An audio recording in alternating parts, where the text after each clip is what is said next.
మత్స్యావతారానికి మనం వచ్చి చూసామంటే మత్స్యావతారంలో కథ బేసిక్ కథ ఏంటంటే సత్యవ్రత అన్నటువంటి ఒక మనిషి ఒక వ్యక్తి మను అని కొన్ని దీంట్లో వాళ్ళు చెప్తారు. అతను సంధ్యావనం చేసుకోవడానికి వెళ్ళినప్పుడు అర్ఘ్యం ఇవ్వడానికి చెరువులో వెళ్తే కనుక అది దోసిడిలో నీళ్లు తీసుకున్నప్పుడు చిన్న చేప వస్తుంది తన చేతిలో. నన్ను మళ్ళీ నువ్వు వదిలేసావంటే నన్ను పెద్ద పెద్ద చేపలు తినేస్తాయి, నన్ను కాపాడు అని చెప్పి నోరు తెరిచి మాట్లాడుతుంది ఆ చేప.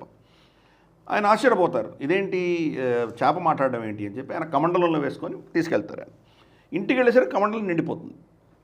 తర్వాత ఇంట్లో పెడితే పెద్ద తొట్టిలో వేస్తాడు ఆయన అటు వెళ్ళి ఇటు వచ్చేసరికి తొట్టి నిండిపోతుంది. ఇంకేదో పెద్ద బావిలో వేస్తాడు ఆయన, బావి నిండిపోతుంది.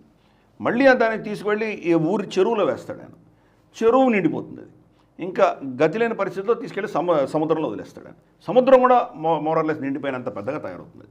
అప్పుడు ఆయన నమస్కారం పెట్టి నువ్వెవరు, నువ్వు చేప కాదు, మామూలు చేప కాదు, నువ్వు ఏదో మహానుభావుడివి, ఎవరు నువ్వు అని చెప్తే అఫ్కోర్స్ మత్స్యావతారం శ్రీ మహావిష్ణువు అవతారం అని చెప్పినప్పుడు దాంట్లో కథలో ఎలా ఉంటుంది, నేను శ్రీ మహావిష్ణువుని అని చెప్తారు ఆయన.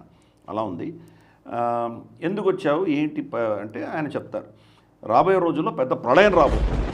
ఈ ప్రళయంలో జీవరాశులన్నీ కూడా నాశనం అయిపోతున్నాయి, దాన్ని కాపాడడానికి వచ్చాను నేను అని చెప్పి ఆయనకు ఒక ఆదేశం ఇస్తారు.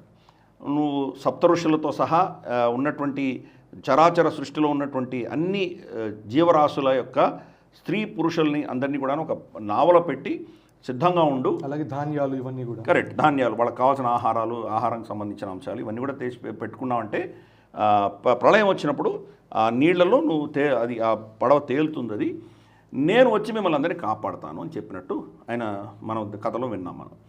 అలాగే ఇది ప్రళయం వస్తుండగా ఆయన సముద్రం లోపలికి వెళ్ళి ఒక రాక్షసుడు, కొన్ని వర్షన్స్లో హైగ్రీవా అని రాక్షసుడి పేరు చెప్తారు, ఇంకొన్నింటిలో వేరే వర్షన్స్ ఉంటాయి, బట్ ఏదో ఒకటి, ఒక రాక్షసుడు వేదాలను దొంగతనం చేసి తీసుకువెళ్ళిపోయాడు, బ్రహ్మ నుంచి తీసుకువెళ్ళిపోయాడు అని చెప్పి. అంటే ఆయన వేదాలు ఆయన కదా, వేదమూర్తి ఆయన. సో అక్కడి నుంచి వేదాలు దొంగతనం చేసి తీసుకువెళ్ళిపోతే శ్రీ మహావిష్ణువు మత్స్యావతారంలో వెళ్ళి ఆ రాక్షసుడిని సంహరించి అక్కడి నుంచి వేదాలని మళ్ళీ పునఃస్థాపించారు.